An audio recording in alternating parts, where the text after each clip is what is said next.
Hello everyone, it's Jamal Thomas. Welcome to the Progressive Soapbox. Alright, so I'm going to check for audio this time, because the last time I did this, I didn't check for audio. I did it live for a very particular reason, because I didn't want to have to do it twice. Oh, so let's see. Last time I did this, I didn't check for audio. Alright, I have audio. The world is good. The world is good. Funny jokes. Funny jokes. I was getting joked. It was like, there's no audio. What is he telling us? What is he telling us? Is he trying to say that words don't matter? No, it was just a fuck up. It was just a fuck up. I just did an interview with Sam Ronan. And we had a conversation after the interview that probably should have been part of the interview, thinking about it. But I'm going to take a slight detour. I did a video on the Caitlin Johnson thing saying I disagree with her on that point. Love her to death. She's fucking awesome. Just disagree with a point on the Bernie article that she wrote.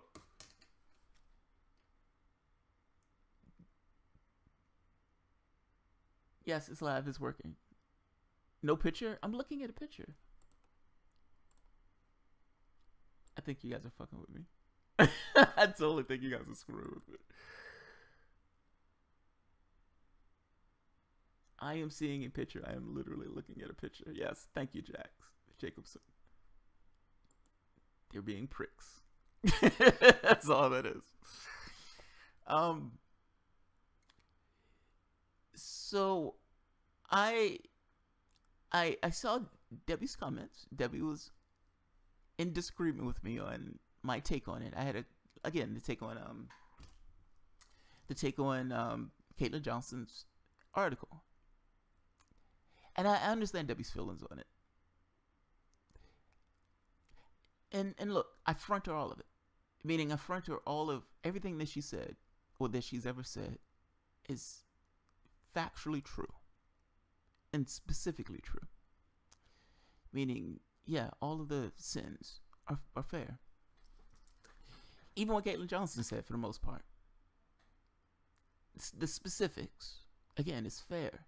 And everything that I've said in the past on Sanders on this one is true. Meaning it's like no one is putting anything on him on that point. But if that's true, I'm stuck with somewhat of a dilemma on this one. But it's not even a dilemma. It's somewhat bleakness. But there's a positivity at the end of it.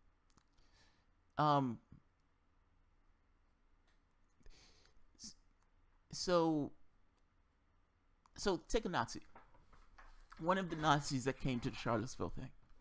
Just take a God's perspective. Just look down on it.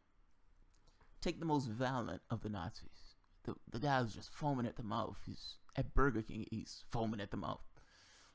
That guy.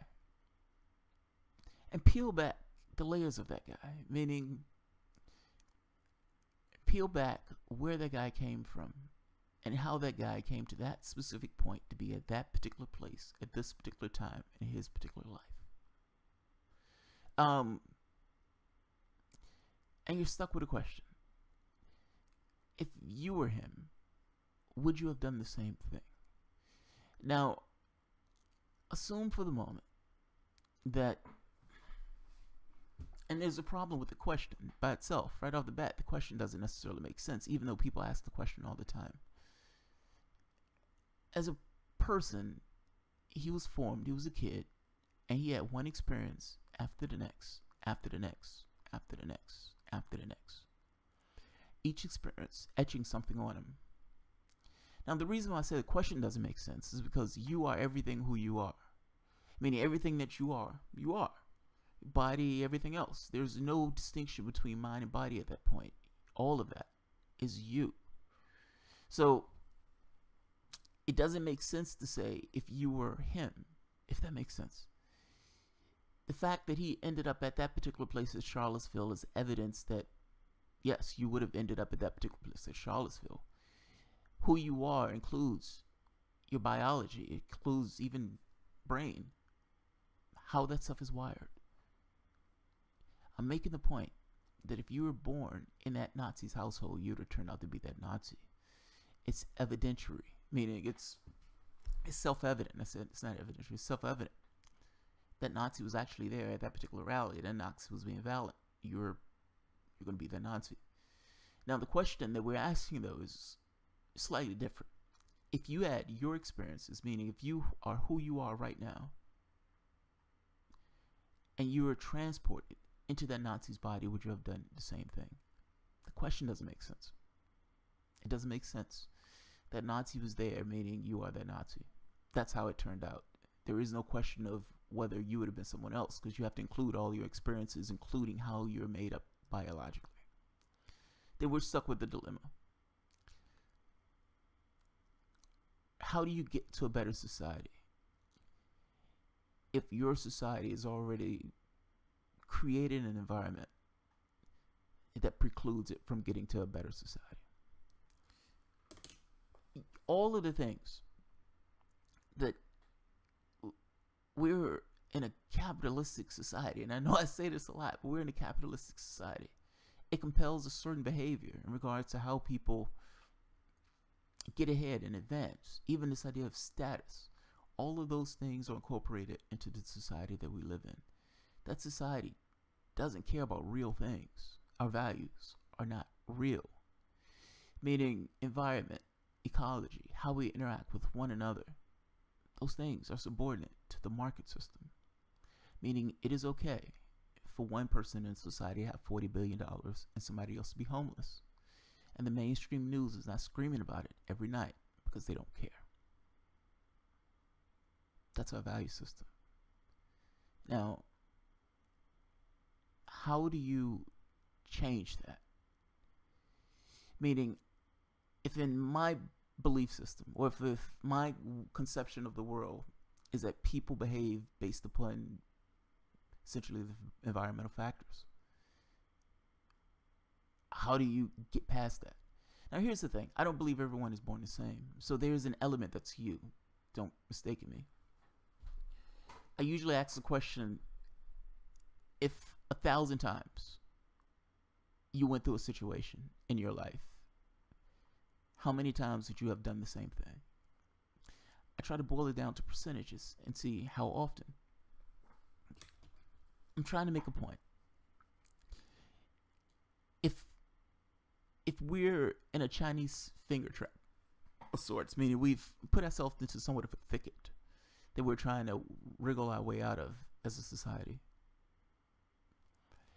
your society can get to the point where your society has no capacity to get out of it just because of the way the society is arranged. Are we there yet? Now, does that mean that this society will collapse? And the bright spot is in 2,000 years when they look back on us in the way we look back on ancient Rome. Those apes, those heathens, they allowed people to live on the street. Did you know about that? Yeah, I know about that. They were fighting wars. They were murdering people left and right. They were savages. They were insane. That's how we were looked upon. Now, the question becomes, do we have the capacity to wriggle our way out of it? And if so, how? The political apparatus seems broken. Corruption is pretty much instantiated all throughout our political system. Part of the reason it's instantiated throughout our political system is because that's the part that allows laws to be made. If you capture the political apparatus, you've essentially captured government. We've allowed our government to be taken hostage. Now, here's the catch. I would grant you everything about Sanders, but you have to grant me one thing. He's woken up a lot of people who weren't paying attention to any of this. Meaning you have a lot of people who are completely in the dark. I mean, living through a fantasy land. Pretending as if the decisions that people make on their behalf, in their name, somehow don't affect them. I don't like to use a Nazi reference, and I'm not. I'm just using a German reference. My mom would say, well, those people didn't know about that. And I would say, that's not an excuse.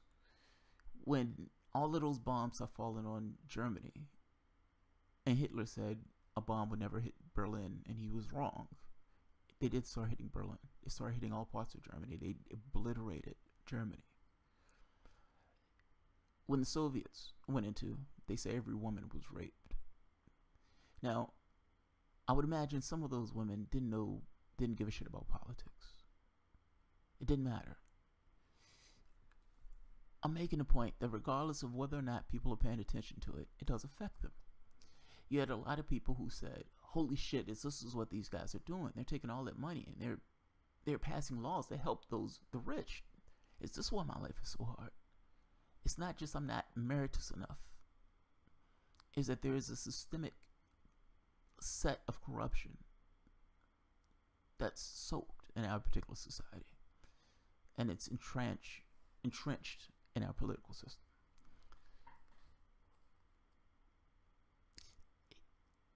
That's an amazing fucking thing.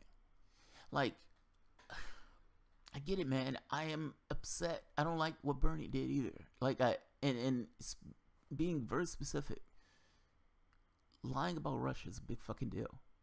It's a very big fucking deal. Towing the line for the Democrats purely, co-signing the cheating is a bigger deal to me than anything else. To give them all that money and then to turn around and co-sign cheating. It's problematic. Again, I grant all that. Again, the part that I'm trying to make a point of is waking people up. Nothing changes without people saying, holy shit, look at what they're doing. Now, there can be some cataclysm that decimates society, in which case, when people cobble themselves up in the ruins, they look back at us and say, okay, these are mistakes that we don't want to make again. There could be that. I would rather not be that. Meaning, yes, I give Sanders credit for waking people up in that sense. I don't take it from him. He's earned it. He's done bad things afterwards, but at that he's earned. Is it the chicken or the egg? Meaning, does it take a societal collapse for to have a better society? Or can you get a better society in a shittier society? Meaning you don't necessarily have to have the egg or the chicken in the first place. You just change what you have, the political apparatus that you have. All of the ideas of change, all of these groups, all of these progressive groups, there's so many of them. Every change, every idea of change, all starts at the same place. People. If you want a better country, you need to have people informed and paying attention to the political apparatus.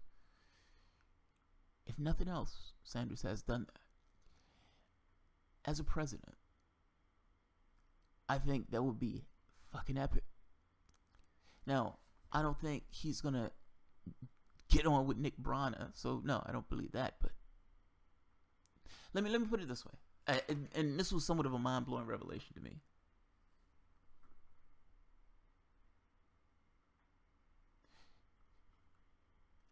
My let me check the audio. Oh, the audio is a bit low. I had a conversation with I didn't like my dad growing up because he was never around. So you can understand that you would dislike somebody who's not around. And you had certain ideas on who that person was supposed to be.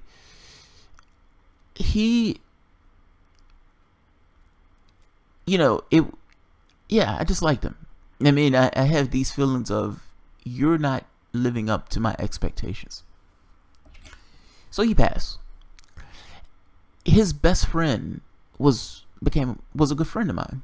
Even throughout life, even when I wasn't necessarily getting along with my dad, his best friend was close to me. And him and I was talking one day, and he said, I was bitching. I was complaining about something. And he says, there are things that went on between your mom and your dad, and he took them out on you. But he was just a guy.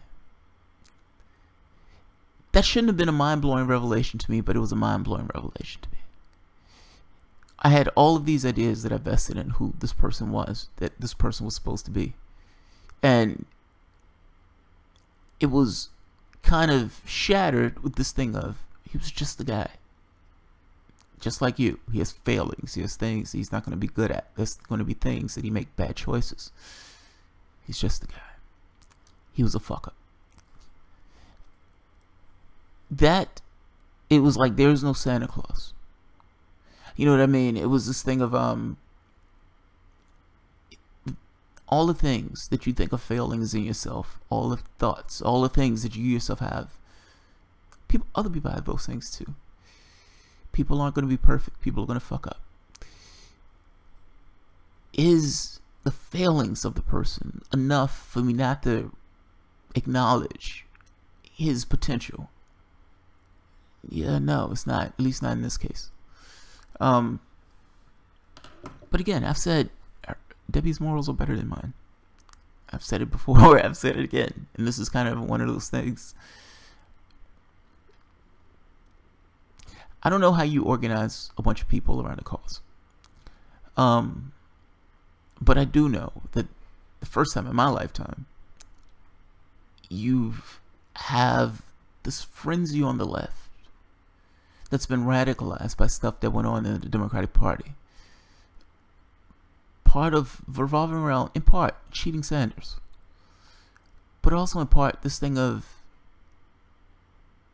part in part, cheating Sanders. This has created eddies, like serious eddies, in regards to how people regard politicians and how they regard organizations. These eddies are fair just because, it is what it is. It's the way people process things, particularly when they've been betrayed in such a way. But everything, any change, particularly if you're talking about a people's movement, I would argue, which is what everyone is talking about, regardless of what console or what enclave you put yourself in, everybody essentially is talking about a people's movement. I would argue a people's rights, or not a people's rights, a workers' rights movement of sorts. You're talking about uniting a massive amount of people to apply a massive amount of pressure to the political apparatus in a way that it is forced to do something and to behave a particular way. Everybody is talking about the exact same thing in this case. I gotta be honest though, I'm somewhat, I don't want to say cynical of this. I don't see people organizing. I'll put it that way. I don't see people coalescing around anything in particular. It just seems frenetic energy, which is why the thing of which is why the Sanders influence I do deem positive, even though he himself is somewhat flawed human being, and that's fair. Everyone is flawed. If, put it this way, if the capacity of Sanders to create an organization that allowed a bridge of something, of bringing a bunch of people together around a particular cause, it would be a good damn idea. I don't necessarily know how you do that, but it would be a good damn idea. I would say our voice would make an awesome, what is it called, Our Revolution, make an awesome platform for something like that. Because anything that you do, you need some kind of hub. Like, when I mentioned this thing of everybody coming together, I was thinking in the sense of coalescing around a neural center of sorts. And yes, I'm a software engineer, so I think in these terms. But a neural center, this thing of where you're thinking about what's going to take place. You're thinking about, you're planning your actions. They're not random, they're not willy-nilly, they're not just frenetic energy spent across the country. Our Revolution would have been an awesome platform for that. I don't know what Our Revolution is doing, but that would have been an awesome platform. Even in a sense of communications, meaning allowing groups to interact with one another that have the same aims but are in their own enclaves. So you would have environmentalists, Black Lives Matter, Gay Lives Matter, whatever. All of these different groups under one umbrella of sorts, even though they're still their own separate entities. Hell, even unions. You're trying to have a movement. Alright, I'll leave it at that. I guess my main point is you're going to get a revolution one of two ways. It's either going to be political or it's going to be not. I would rather be political. Which means I would not have a perfect solution, regardless of the situation. The question becomes, what's that solution you're willing to take on? Well, Sanders is the solution I'm willing to take on. Well, solution is not the word for it.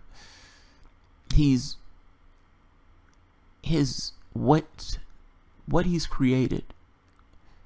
Look, let me put it this way. In 2020, there's going to be a war for the Democratic Party. There's going to be an absolute war for the Democratic Party. I don't believe that this is, for naught. Like, I don't believe it's one of those things where the political apparatus is so utterly destroyed that it can't be used for certain ends. It just takes a mass of people to do so. That's the difference. A ham sandwich could have beat Donald Trump in the last election. A ham sandwich. This is our chance. I don't want to have to suffer through 4 years of Trump not to get the opportunity to change this country, to fundamentally change the look of this country, put a new stamp on it. If Sanders leads the way, even being failed or being what's the word I'm looking for? Being imperfect as he is, I'm okay with that. I mean, granted, I'm further to the left, but the man calls himself a socialist. He is further to the left than pretty much everybody else in Congress. The goal is to change the political apparatus. I don't necessarily expect it to change overnight. I do want it to be substantial. I do want it to be significant. But all of that goes through our current political apparatus, if that current political apparatus still exists. Meaning, other ideas can be arranged if the government or if there's a real revolution. In our case, we have the political apparatus we have. Organization is the thing to change it. So I'll leave it at that.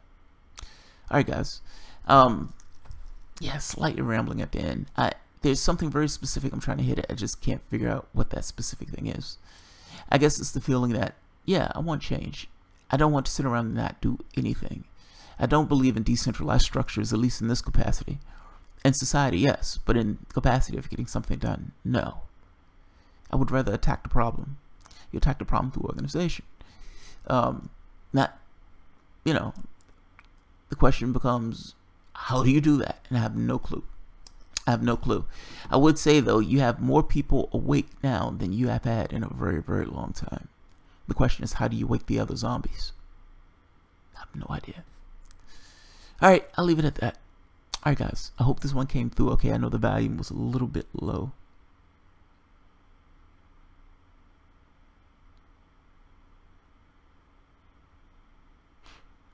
All empires fall. That's true.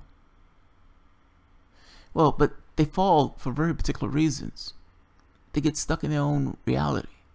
Like, when you wake up in the morning, human beings have this bad tendency to think that just because you had a day a particular way, that it would always be that way. No, it doesn't work that way. Reality, it doesn't. I mean, in us, how we perceive this stuff just makes it feel that way. I'm going to come to this house and eat my Cheerios day after day after day after day after day. It doesn't work that way. You can lose your job. You can get hit by an asteroid. You can get hit by a bus. Your Cheerios can have something in it, a roach in it that morning. All sorts of things happen in the course of our life. But that also lends itself in regards to how we shut the window to atrocities that go on that we don't pay attention to. Those atrocities being to undermine our own situation. Like, I don't have a political ideology in the sense of, I don't have political ideology in the traditional sense of political ideology. I think those things are insane. Ultimately, it's humanity. What are real things? Humanity is a real thing. The ecology is a real thing.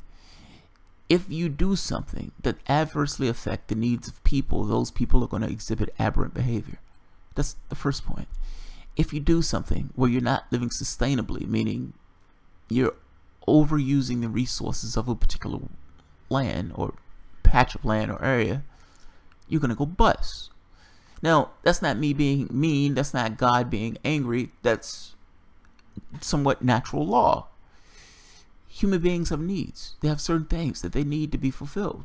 Now, that's not a bad thing. Plants don't grow by themselves either. Food, clothing, shelter, a sense of fulfillment. If those things are missing, that person is going to exhibit aberrant behavior. You have 7 billion people, half of the country, half of the planet does not have its needs met. Think about that. And if I'm not mistaken, it's more than that. The United States makes up 5% of the world. When people tell me, oh, capitalism is fucking awesome, and you hear libertarians make this case, 5% of the world. That's it. Most of the world lives off less than $10 a day.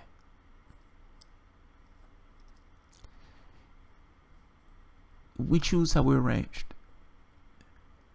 We choose. This is a choice. We get stuck in our ways. That's the problem. And we get so stuck in our ways we can't see past it. That just seems to be the issue. Because there's no rational reason to the way it's arranged. It's like people know. I'm fascinated by this. People know that politicians are taking a lot of money to get elected. They know it. People know that that's bribery. They know it. They pretend it doesn't exist. People know that we're murdering civilians abroad. Now you have some people who would say, oh, those are terrorists, they deserve it. Now, that person doesn't know. That person is ignorant. That person doesn't realize that a lot of, more than half, are civilians. The news media doesn't cover it. The news media doesn't cover desperate poverty that's throughout the country. Doesn't cover it. It closes its eyes and pretends it doesn't exist. I'm fascinated by that aspect. Now, climate scientists are losing their shit. You can see warming patterns. We don't even know if there's an accelerant effect, meaning you hit a certain point and it goes up faster than you can compensate. We don't know. The stuff that we're doing to our food is terrifying. And I know you're going to have some people who are pro-GMO and all this other stuff. Look, I don't trust companies doing those things purely for the sake of profit. That particular product that they're using to spray on that stuff, they're not trying to feed 9 billion people. They're doing it because they want to maximize their profit. You have Monsanto. The stuff that... I'm not going to go into a diatribe about Monsanto. I'm just making this point that from a science standpoint, there's this principle of falsifiability, meaning at any point, something can come out to change the results of one of the prior experiments. Now, this is an awesome fucking thing because it means the science has the capacity to grow, at least in principle.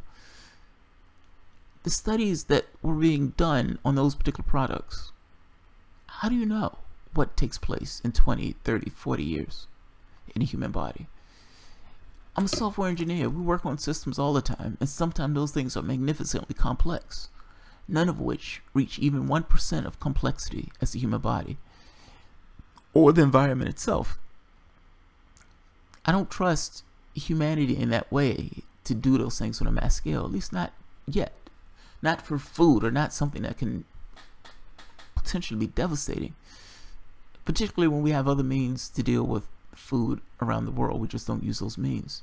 That has everything to do with profit. It has nothing to do with what's best for humanity. I'm making a point that humanity is a real thing. The world is a real thing. Potentially getting hit by an asteroid is a real thing. They're real things. We don't focus on those. We pretend those don't exist. And we externalize all costs that we can't essentially put in our pocket, or prices that we can't put in our pocket. That has a deadline. That has a deadline. They can't go on forever. I mean, we're literally pulling stuff out of the ground to use for short term, and then to put back into the ground again is landfills. So we pull out the minerals, we put it in some device or whatever else, but we don't make the device to last. If we make a device to last for 5 or 10 years, then those people lose their jobs. They're doing that purely for the sake of jobs and for the sake of profit. They're fucking over the planet to do it. I'm saying that's insane, considering the planet is a real thing and has finite resources. The wars that we're having, all of those resources being used purely for slaughter. That's an amazing thing. We're spending $1 trillion to hunt people down in caves. $1 trillion. I just find how we live is amazing and terrifying. And it's just amazing to me that everyone shuts the window to it, as if our life will go on the way it is in perpetuity and nothing will change it. Yeah, I'm fascinated by it. I'm fascinated by it. I don't get that.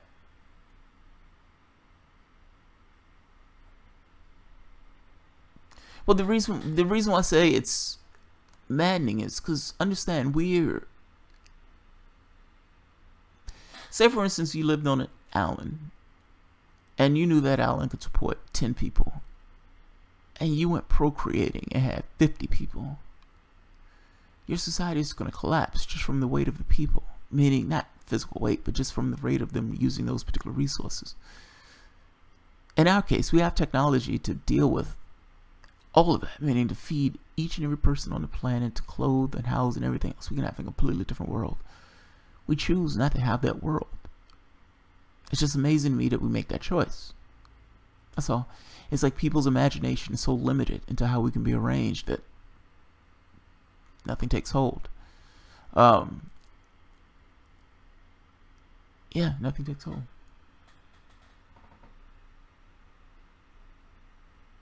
Dimebag TV. A revolution is coming, but I don't think it's going to be peaceful. Maybe. I mean, who knows? But you can see where it would come from. So let's say a bunch of heavy, hardcore right-wingers show up at one particular place, one rally or something. You have Antifa to go to oppose them. Now, whatever the numbers, let's say there are 1,000 on each side. There's fighting, there's squabbling, there's back and forth. Let's say somebody dies. Do they have another rally? And does the publicity that they're getting draw people to their cause? And not just that. Is there somewhat of this weird thing that just by opposing them, you're creating them? It's like you're creating your own monsters in that case. Maybe. I mean, particularly if it becomes this thing of place to place to place, and you're having groups to go in to contest at place to place to place, and it's violent at each place. That being said, the other march, they only got a few thousand, like 30. It was like 30 to 40,000, some ridiculous number. I don't know, maybe. Bob Ramircera, back to feudalism or something. The thing is, though, if something like that happens, the people who come back together, will they be more wise? Like, would suffering, actual suffering, make, well, I'm asking it back poorly. Would it make those people more wise afterwards? That's the question.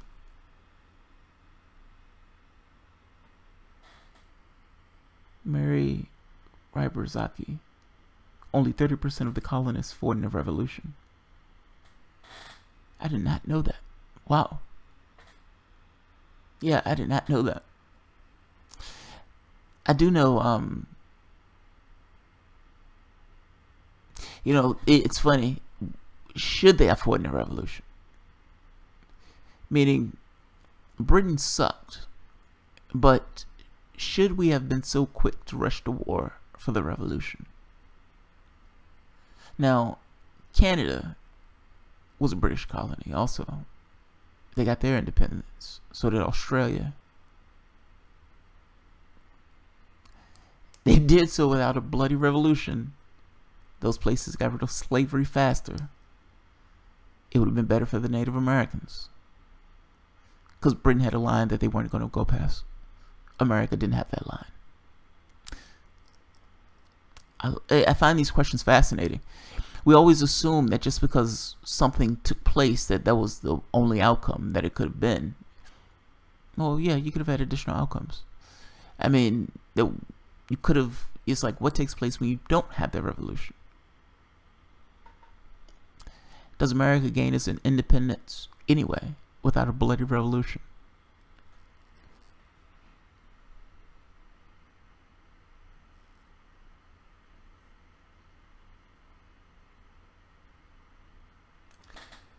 Well, here's the thing about revolution. They have to believe that what they're fighting for is better off than what they have now. Meaning, if you have a job and a kid, you'd be less likely to go and fight a revolution. If you had a decent job and a kid, you'd be less likely to fight a revolution. I made this argument before that our jobs are somewhat bribery in a weird way. It pays us to shut ourselves off. It's like, hey, this could be you. Keep your mouth shut and go along with your life. It just pays us to shut ourselves off. I got mine. Can feed my kids, my family. The world's good. I'm having hot dogs on Independence Day. Well, not everybody's having that experience. But the people who are having that experience pay no mind to the people who don't. And capitalism has this thing of meritocracy, meaning if you got it, you've earned it. Either way. So if you're a fry cook and you're barely making ends meet, if you're not making ends meet at all, even though you're working 50, 60 hours a week, well, it was your fault. You weren't meritorious enough. If you were more meritorious, you would have gotten more. Yeah.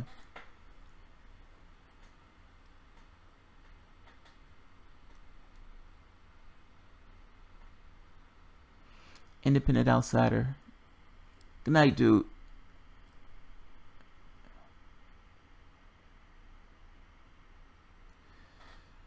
%. Keep in mind though, 30% can go either way. If you're talking about a revolution, who's fighting? That's the first question. Meaning, who are we at war with? Are you talking about Republicans? Are you talking about, like, what's the war about? That's the point I'm getting at.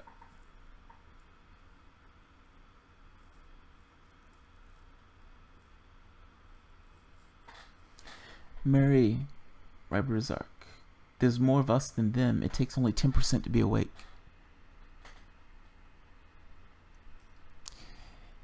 Yeah, but we're not organized. Like, it's not, you can have a small organized force that has very specific objectives. And you can get a lot of shit done with that small organized force. Progressives are fighting each other left and right. It's like, you're not sufficiently progressive enough. You didn't say this on your channel. I mean, it's amazing to me. I watch this. My wife says, like, I don't understand why there's so much drama on the left. I tell her I don't understand that either. I don't get it. There's something to be said for trying to get something done.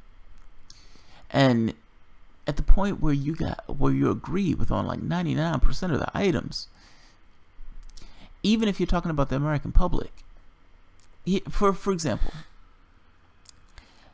create a neural net first. Like, create this kind of brainchild first, this think tank of sorts, and have that be the active wing, meaning the thing of your arm. Antifa will be far more popular, far more successful at doing something like that. Meaning, as they are right now, there's a group during the 60s that was doing something similar to Antifa. Actually, they were more extreme than Antifa. They were just setting bombs and whatnot. Listen to their talks on it. Like, to hear that guy talk, it's not Democracy Now! I think it's Real News.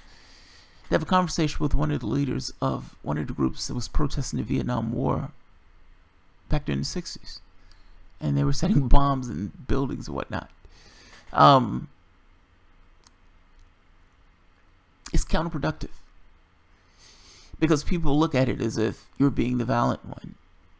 MLK was being nonviolent for a very specific reason.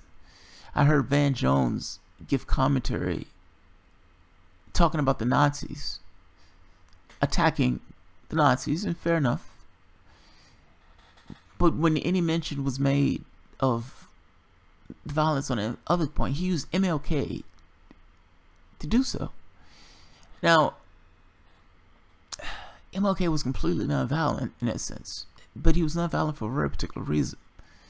there's certain character images of African Americans that was emblazoned in the public's mind. Well, there are two reasons.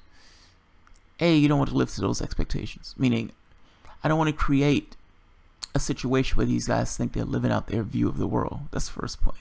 So no, he didn't want to necessarily have them have that view. The second point was it looks bad. Like this thing of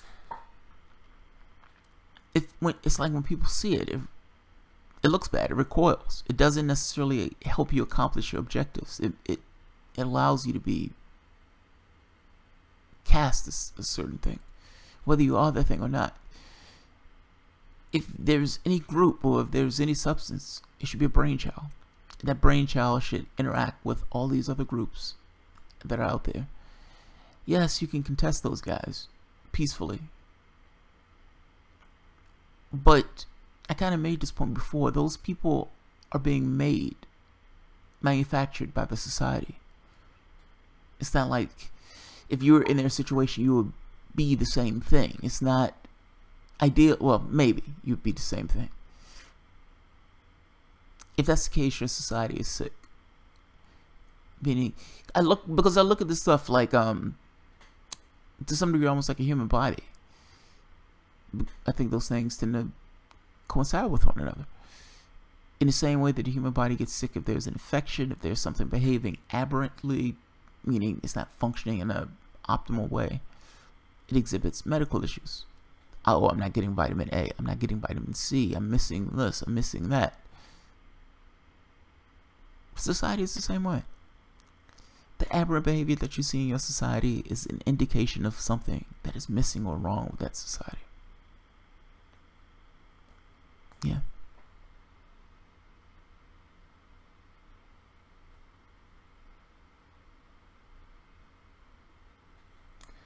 Barry Jennings, in my opinion, the left-right battle ultimately boils down to capitalists versus everyone else. Most other issues are distractions misappropriated to left-right. I agree. Economics is everything. And I know some SJWs think I'm crazy on this point, but look, you can't change people's beliefs. Like, there's nothing that I can say to Bob to get Bob to think differently. Bob doesn't like me. Bob hates my guts. I can't change Bob. Now, what I can do is say, leave me to my own devices.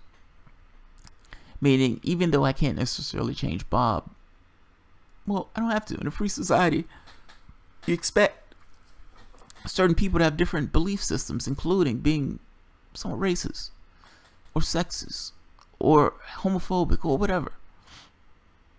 The issue is, are they using that to either oppress or to attack you in any way? That's the question. Meaning, if Bob is in his own house, he can be as racist, sexist, homophobic as he want to be. I don't care. I don't care. What I do care about is whether or not I'm free enough.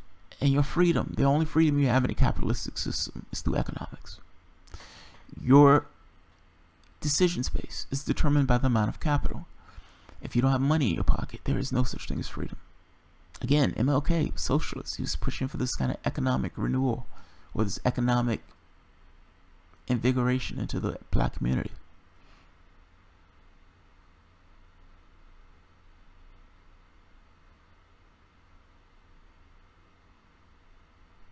Luca Clemente, anti-war, definitely. Universal health care is also very popular with most Americans. These should be no-brainers for the left. You would think. You would really think. It doesn't seem that way, though, does it? I mean, the left, or at least part of the left. I mean, keep in mind, we had Democrats saying there may be some anti-pro-choice people running on their platform. That's an amazing thing to say. One party does it purely out of religious beliefs. Why is the Democratic Party doing that? That's amazing. If we're talking about universal health care, that should be a litmus test. Like, whether you get support should be a determination on, in some part, on whether or not you support universal health care as a human right. It just should be. I don't understand why we think it's okay to beat and cajole people as they go about their journey through life. You're here for a very short period of time in the grand scheme of the cosmos. It's like we try to find one way after another to make it a hellish existence. Humanity or life's already difficult enough. You would think that people would get together and make sure they have the things that they need. I don't understand why that's controversial. I wish we did have an anti-war thing. It's Robert McNamara. He used to be the defense secretary under JFK and LBJ for that matter. He has this video out that's amazing. It's a must-see, man. And where he talks about his career in Washington and things that he's learned over the course of his career. It is a fascinating watch.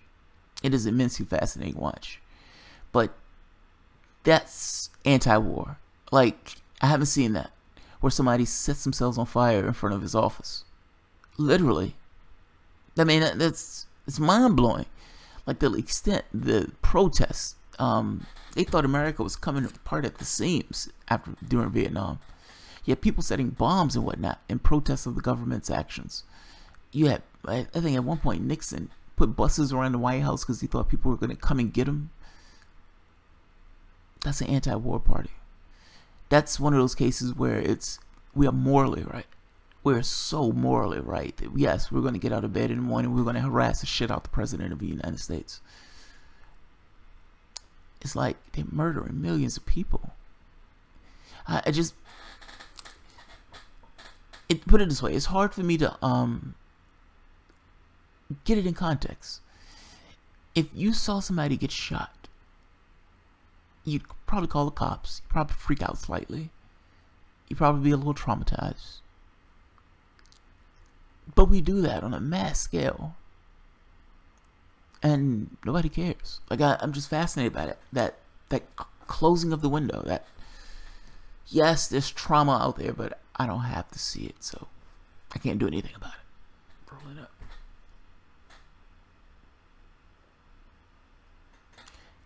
Kathleen Cohn. Afghanistan is not about opium. Afghanistan is about mineral deposits. At least I think it is. Can't be certain.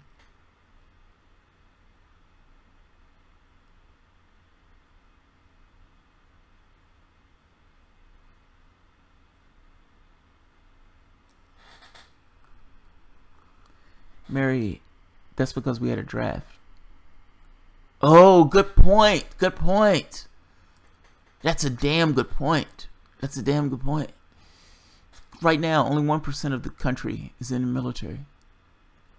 Having the military privatized, meaning, not privatized, just having a volunteer military allows the president to go to war to win without calling in the rest of the country. So I don't have to declare war. I have this standing army now that I can go and kill people with. Yeah, you're right. You're right. It doesn't affect them the way it did before.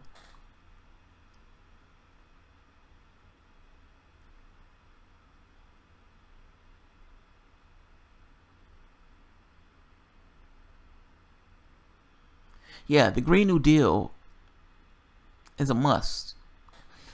Like, that's such a win-win. Like, I don't understand how Democrats can be that bad at messaging or that bad at getting that across. It's amazing. Because you're having this conversation with conservatives and Democrats. I mean, with conservatives, like, across the political spectrum. And you're saying, look, we can lower... For instance, one of the things I told Jaffe's campaign when I was in the People Summit, and I'm gonna try to get him on also. He's a good guy, or he seemed to be a nice guy. He's going against Nancy Pelosi. The shock of Nancy Pelosi losing alone would be enough reason to vote for Jaffe. I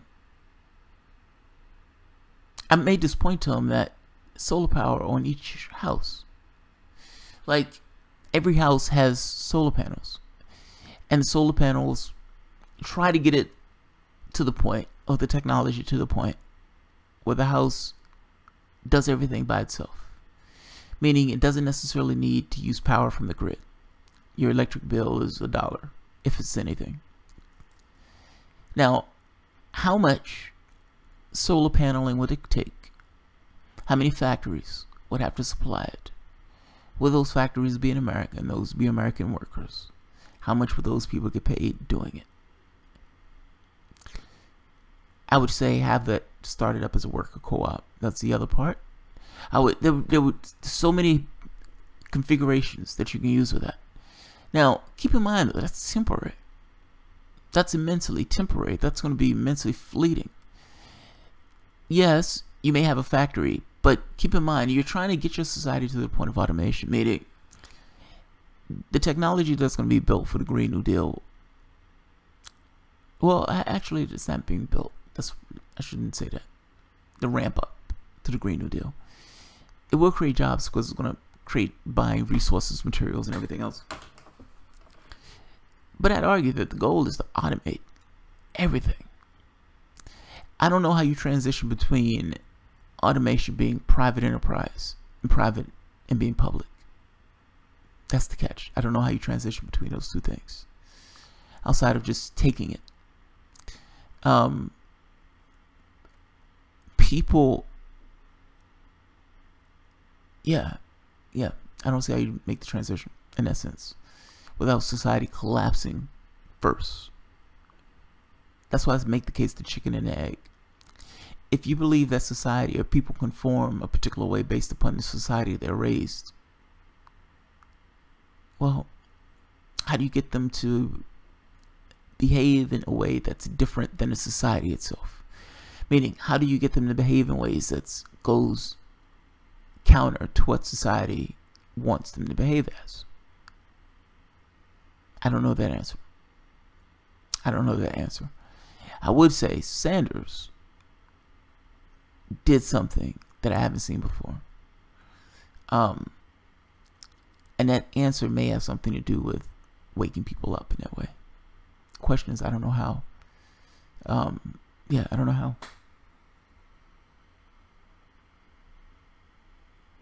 Yeah, the military wastes money left and right. It just does. I saw one thing that had it at what trillions? It was like $3.2 trillion went missing just before 9/11. That's an amazing amount of money to just lose. Oh, I just misplaced 3.2 trillion. Oh well, they'll give me more.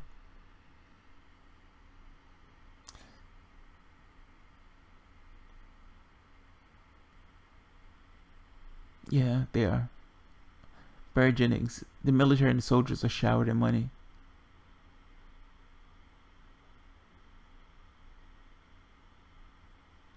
Every country switching from the petrodollar, I think this was petrodollar, is attacked and bombed back to the Stone Age. Seems that way, don't it? It seems that way. One after the next, after the next, after the next. Yeah. It's like that country transfers over and it's like, it's time for some freedom. That country needs a little bit of freedom. And that's just it. There is tuition for that stuff. Buster Peaker, 21. But there's no money for tuition-free college. There is, dude. It just depends on how you do it. Like, what people are talking about that they need are resources, not cash. Like, when you work your job, you're not working your job because for dollars. You're working your job because of what those dollars give you, meaning access to goods and services. How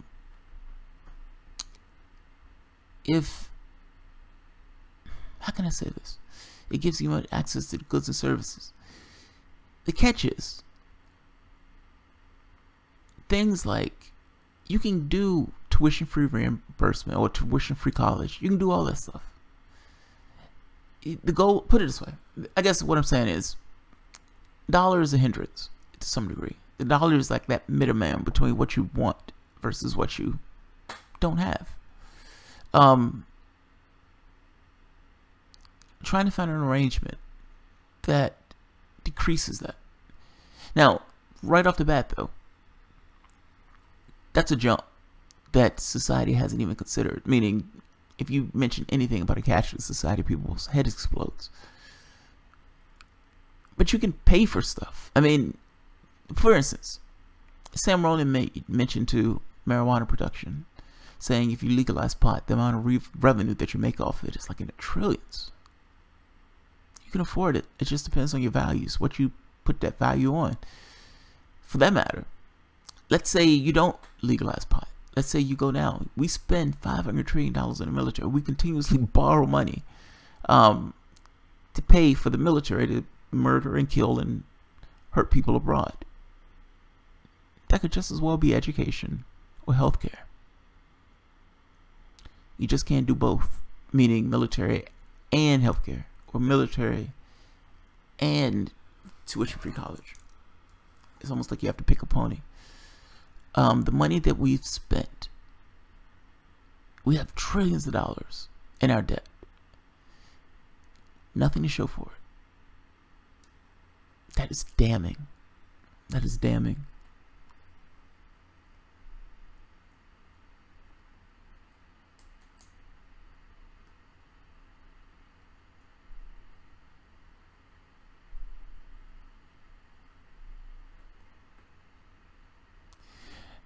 This is Kathleen Cohn. Our voting system don't function anymore. We can't vote anyone out. It's a fantasy at this point.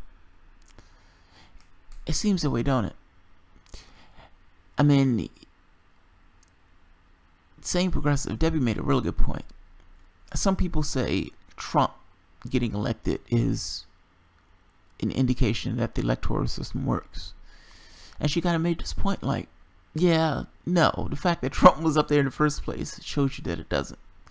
Meaning, the fact that you ended up with Hillary Clinton and Donald Trump as the last two showed right off the bat that is the majority of the country hated both of their guts. And yet, both of those people were running to be president of the United States. She made a very particular point, like, if the electoral system worked, that wouldn't be the case. That wouldn't be the case. That said, I'm not on the bandwagon of thinking that it doesn't work. I'm not there yet. Like, they had the cheat Sanders. It was so clumsy that even if WikiLeaks didn't come out, you could tell that they were cheating Sanders. If that makes sense. Like, it wasn't like smooth actors who was doing all the stuff behind the scenes and nobody knew about it. Everybody knew full well that they were cheating Sanders. WikiLeaks provided the evidence of the corruption. If you have enough numbers, maybe. I'd argue, though, that if you get in that office, you better say you want paper ballot access from there on out. Meaning you need to cover your flank in the same way that Republicans try to cover their flanks. So yes, Republicans go into gerrymandering. They're covering their flank. They're trying to lock themselves in. They're going to attack unions. They're covering their flank. They're going to stop people from voting. Democrats, lefties, the question is, when you get in that office, what are you going to do? I would suggest you do the same. You cover your flank. And you have paper ballots for voting, or at the very least, try to push for paper ballots. You're trying to stabilize the vote. If the left and the right, both, the hard left and the hard right, agree that there's something wrong with the voting system, all right, make it plain. Make it paper voting.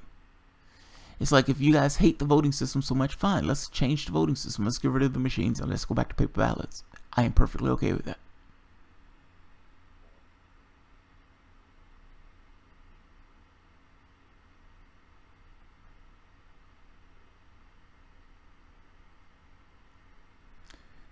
Buster Peak, the government is so sick right now.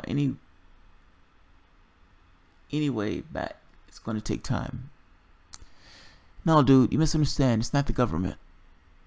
This is us. There is no us and them. That's us. Like, the government is not a real thing. It's an edifice. It's people in offices doing particular things. But ultimately, that is us. We elect those people. We decide that these are the values that we're going to take on. We decide that we are okay with the bombings. We're okay with our living situation. That's us. That's us. All that's us. We can't put that on them as if it's something else, something separate and distinct. Do you believe that if you were in their position, you would behave differently? Like, there's a certain segment of people. I mean, put it this way. It's almost as if there's a momentum to the way society works. I don't know how you... Ultimately, we've elected them. We know that these guys are being paid. We know that they're no good. And yet we still have this kind of tribalism thing that still has a segment of the population that votes those people in office. They're scared. Some are scared, meaning, oh, I can't vote. I can't not vote Democrat. Meaning there is no threat of even not voting Democrat. Unless you scare the shit out of them, meaning they believe that they full well can lose their jobs, you're not going to get any change at all in government. As long as you believe that there is no change possible, there is no change possible. All of these things are matters of perception. The moment your perception changes, everything else changes. Money isn't real. That's your perception. That's purely your perception. It's our societal illusion that we just kind of float around in as if they're real hard structures to these things. There are no hard structures. There are none. These things can change.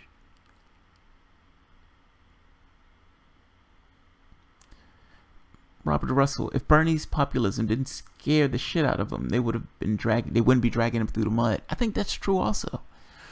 I do think, I don't have this idea that this stuff is impenetrable. I think Bernie Sanders scared the shit out of him. I don't think it's as simple as Johnson's case of, oh, he wouldn't have been able to do anything. The reason why I say I front Debbie and Caitlyn, all of it, like meaning all the things that he did and everything else, is because how people waking up, even though he's, tarnished himself, people waking up is a big fucking deal. Now, I personally think he would have been able to get more accomplished than I think they give him credit for. More, not so much because he was going to be a perfect president. That's not it. But he would have fundamentally changed the trajectory of politics. Now, the question becomes, is that a change in the way that Ronald Reagan changed it and the way FDR changed it? I don't know. But I do know that would have been a fundamental change in how he was going to govern. And I suspect he would have dared Democrats to vote against what he was putting out. He would have had the most animated wing of the left going after each and every one of those guys. And the movement that he created would have still been going. I think you get an amazing opportunity with the Sanders. But I also think you're going to get an amazing opportunity in 2020. So.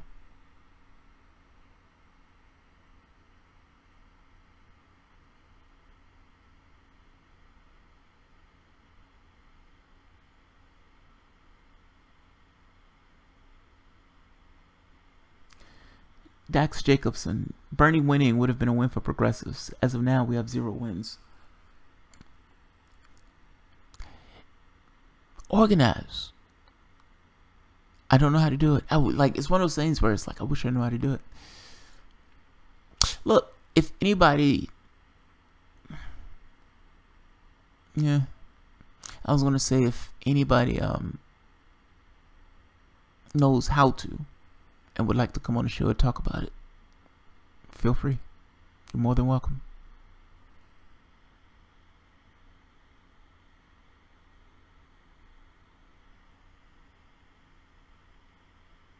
Here's the thing though,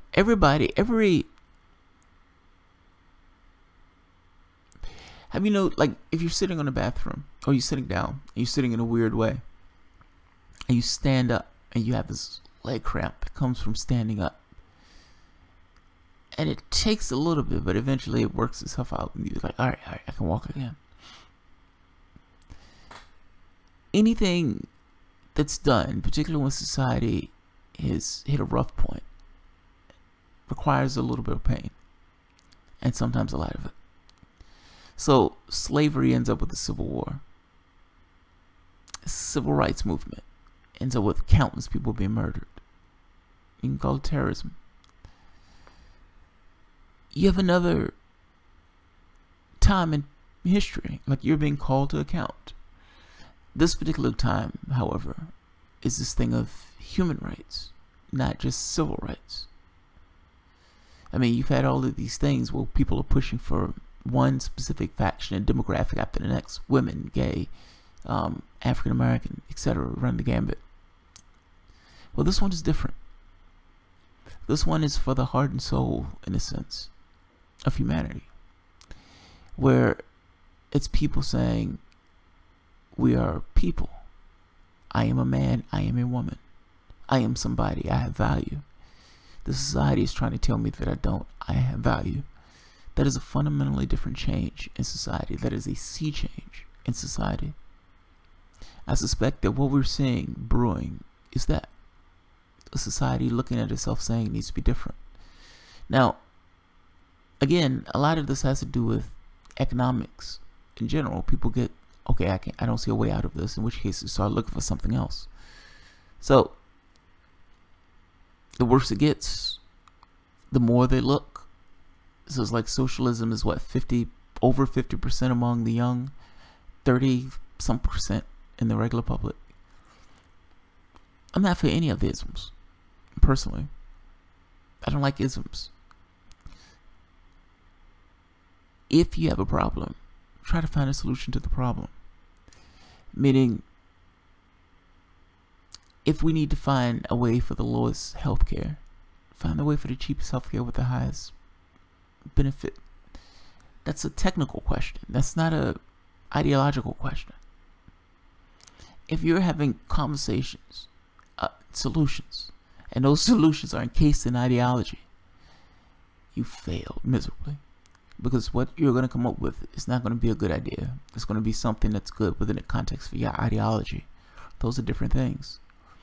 If you want to have a system that doesn't have corruption, doesn't have crime, doesn't have all those things, you create a system that allows those things to be available to people. Give people their needs. And before people say, oh dude, you're trying to give people stuff. In society itself always gives the next one something. Always. You have electricity, you have phones, you have concrete, you have houses, you have all these sort of amenities. That particular technology, that knowledge, that was somebody else's.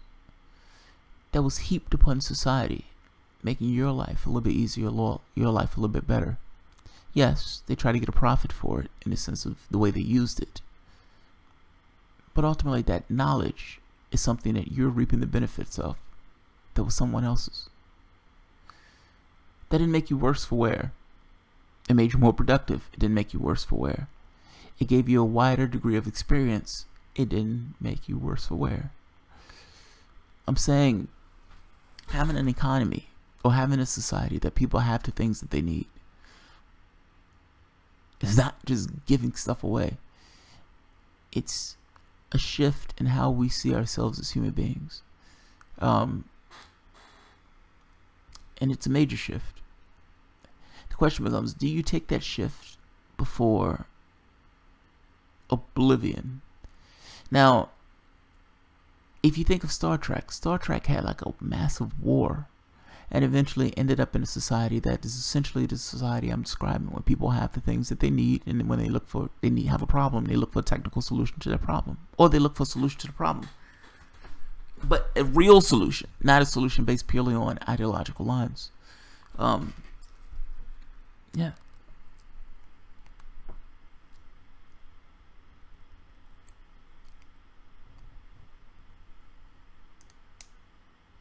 Kathleen Cohn, I think we have to overthrow our government, which appears impossible since it's now global. Well, yes and no. Your government is technically not global.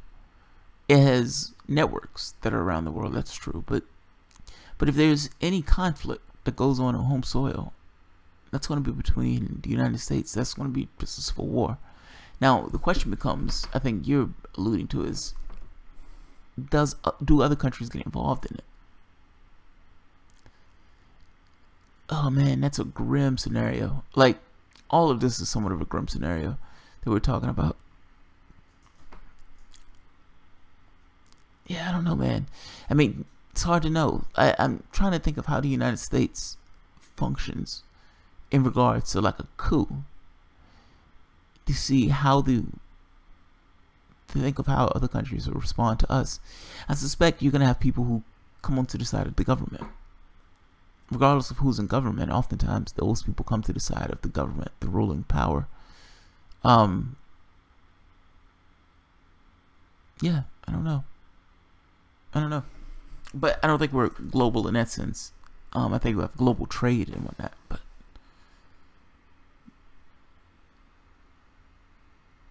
alright guys, I am going to get some bed. I mean, not get some bed. I'm going to go to bed.